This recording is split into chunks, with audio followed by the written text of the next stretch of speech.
भाई नमस्कार जी। सभी माँ बहनों से और तमाम नौजवान से और तमाम बुजुर्गान दीन से, जितने बच्चे हैं, बूढ़े हैं, बहन हैं, नौजवान साथी हैं, सबका मैं तहे दिल से इस्तकबाल करता हूँ। और हमारे एसपी साहब, डीएसपी साहब और सरपंच साहब, उनका भी धन्यवाद करता हूँ कि उन्होंने स्टेज पर आकर और हमें थोड़ी देर बोलने के लिए मौका दिया है।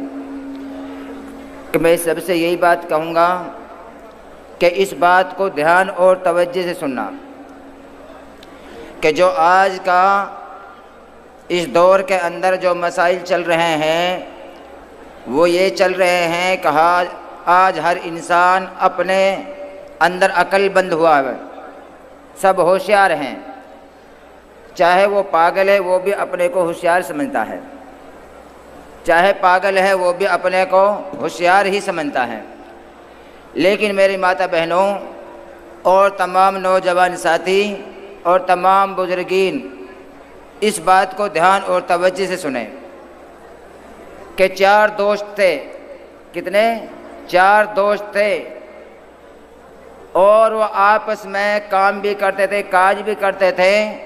और जब उनकी ज़िंदगी अच्छी तरीके से गुजरने लग गई कि मेहनत मजदूरी से दूर होने लगे और अक्लमंदी के साथ वो ज़िंदगी गुजारने लगे, तो उनके अंदर एक कैफियत नज़र आई उन्होंने कि यार हम इतने बड़े घर से हैं, ऐसे घर से हैं, और हम अगर मजदूरी करेंगे तो लोग हमसे क्या कहेंगे,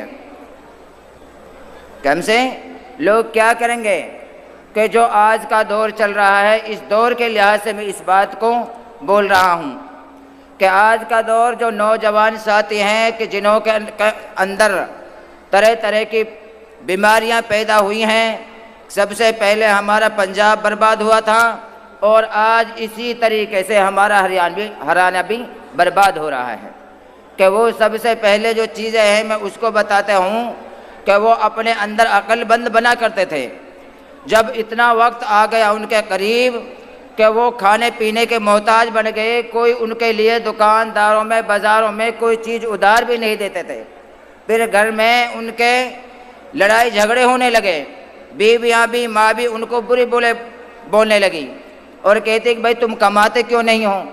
कि उनको मजदूरी करते हुए शर्म आया करती थी कि उनकी ज़िंदगी माँ बाप के राज के अंदर अच्छे सुकून में गुजरी, और जब माँ बाप का सुकून उनसे छिन गया तो वो बददीनी की ज़िंदगी गुजारने लगे।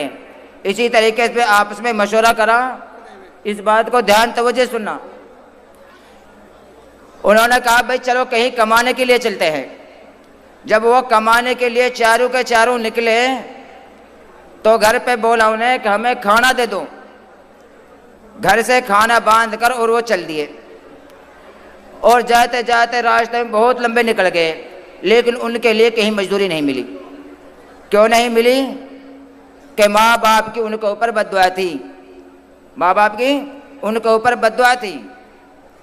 जब चलने लगे वो तो उन्होंने रात में भूख लगने लग गई, रात में उनको भूख लगने लगी। जब भूख लगने लगी उनको तो उन्होंने कहा भाई भूख लग रही है और खाने के लिए कुछ भी नहीं है।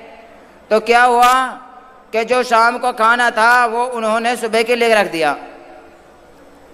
तो अब वो मशवरा होने लगे भाई सुबह भी खाने के लिए कुछ भी नहीं है, और जो अगर किसी को बढ़िया ख्वाब दिखेगा तो हम उसके ऊपर काम करेंगे।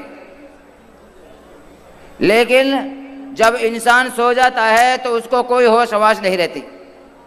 इसी तरीके से जो आज हम सोए हुए हैं, आज सारा समाज सोया हुआ है, ये बहुत गम और फिक्र की बात है कि जैसे हमने बहुत से एमएलए भी हैं, मंत्री भी हैं, सब के सब हैं जिन्होंने वो काम नहीं किया जितना जैसा संत कबीर साहब ने हमारे लिए काम करा है, समाज के लिए काम करा है। कि हम सारे के सारे पहले से सोए हुए थे और अब भी सो रहे हैं, लेकिन अभी तक हमें कोई ख्याल नहीं है। अगर हम सो गए तो सारा समाज सो जाएगा। तो इसलिए संत कबीर जी ने हमको सबको आपको खड़ा किया है, और जैसे हमको सबको आगाह किया है कि इससे जितना हमको फ़ायदा हुआ है आपको फ़ायदा हुआ है, संत रामपाल जी से जिस तरीके से हमको फ़ायदा हुआ है इसे किसी तरीके से हमको फ़ायदा नहीं हुआ। तो इसी तरीके से हम भी मेवात से आए हुए हैं, हमारी मेवात के लिए भी पानी पहुंचा है और जितने भी हमारे मज़दूर हैं और किसान भाई हैं सब के लिए हम इससे हमारे लिए बहुत मदद पहुंची है।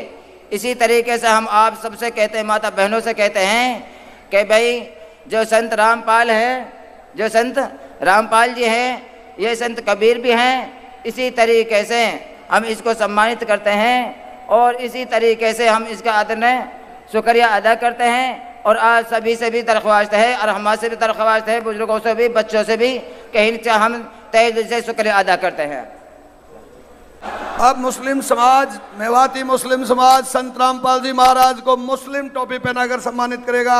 ये एक संदेश, महापुरुष संत किसी जाति विशेष धर्म के नहीं होते, वो वसुधैव कुटुंबकम की धारा पर उनका विचार चलता है। तो इसी के आगे धन्यवाद मेवाती संगठन की ओर से संत रामपाल जी महाराज जी का अभिनंदन किया जाएगा, स्वागत किया जाएगा, आभार व्यक्त किया जाएगा। इसी के साथ छत टपकती है उसके कच्चे मकान की, ये मैं किसान को अपने शब्द अर्पित कर रहा हूँ।